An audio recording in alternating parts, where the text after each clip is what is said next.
So if those at the back didn't quite hear that, so is Hollywood becoming more sentimental and paying attention and being respectful for its own history now?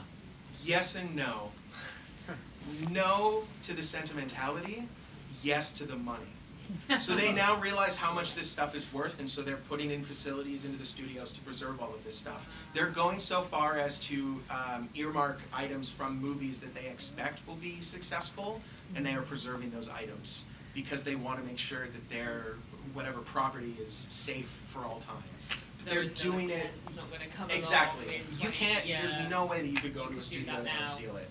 But back then they didn't care. Now they don't really care. They just care because they know it's worth a lot of money. As sad as that is. Who made the shoes? Who made the shoes? Yeah. That is again a weird story. Multiple people made the shoes. The first iteration was made by the beaters at MGM. They are. I can't believe I know all of this stuff. I love that you know. They are made on a 1930s pump made by Ines Shoes. Ines does not exist anymore. There's only a few of those shoes that actually exist in the world now. Collectors who replicate the shoes, go. Yeah. So that replica pair, that is made from an actual pair of Ines shoes that are an exact match to what the originals would have been. Right. So they bought the shoes from Ines. They matched Judy's feet.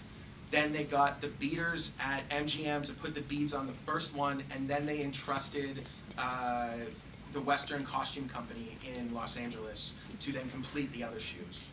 And nobody has records of any of this, so this is all conjecture based on multiple people's stories, kind of, sort of making it seem like that's what happened. But nobody really knows. Me again with an actual question. It's kind of a philosophical question, but it goes like this.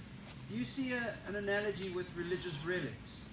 You know, if you look at the history of religious relics, particularly, you know, the true cross or whatever it was, I mean, there's terrific stuff around that. But that idea that people would go on long pursuits, I mean, you talked about the Lord of the Rings, but I'm talking, no, but I would say even in real, real life, you know, these pursuits for the Holy Grail and all that. And you know, I just want to give a point. You know, what is the magic of the film? And it's almost like a religious experience. You know, totally. People.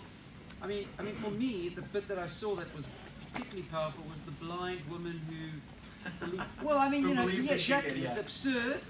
It's on one level, it's absurd. On the other level, it follows a long and deep pattern of people believing they will be cured or healed by touching or drinking from the water or whatever. So I just wanted your thoughts on that, or what you felt about it.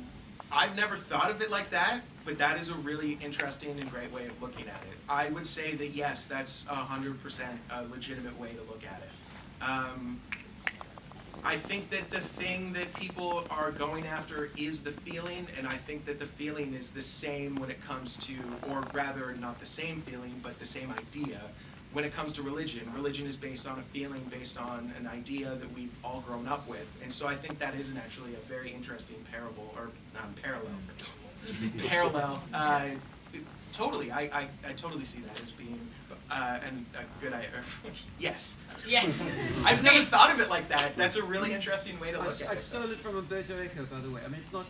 No, seriously, he wrote a novel called Baldolino, which you should read, about medieval people who basically forge relics, but the psychology of relics and you know that the way that hasn't disappeared from us at all. Yeah, no, totally. And this is a great example. It's a relic of Hollywood, which is to some people that's their religion.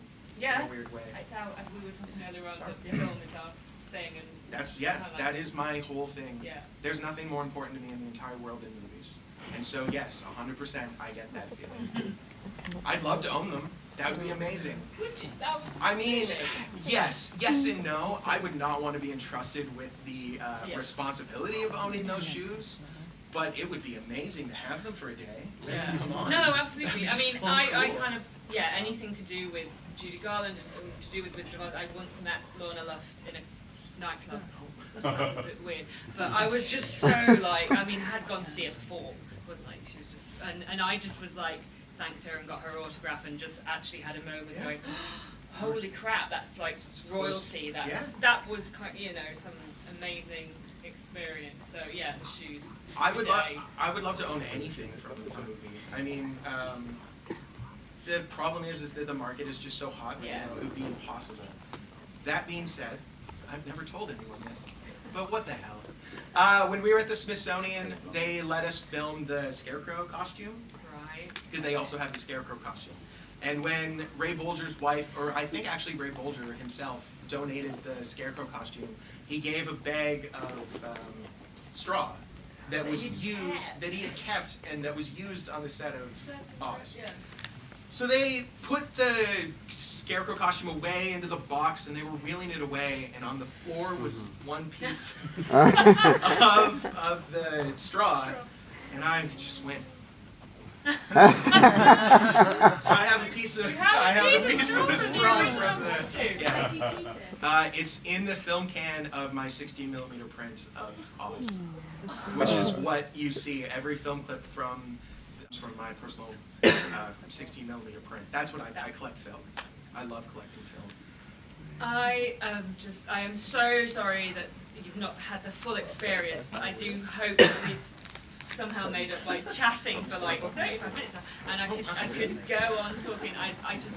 It's such a pleasure to talk to someone who loves film and gets film and collects film, and you are just the stories and your passion, and I love that you've got a piece of the costume from the original film in the same film can that you've got the film. Yeah. That's pretty special. Morgan, I'm with again sincere apologies for how this last screening of yours has gone, but I hope you've made my festival really to talk to you about this. And it was really great to be here. thank you so much.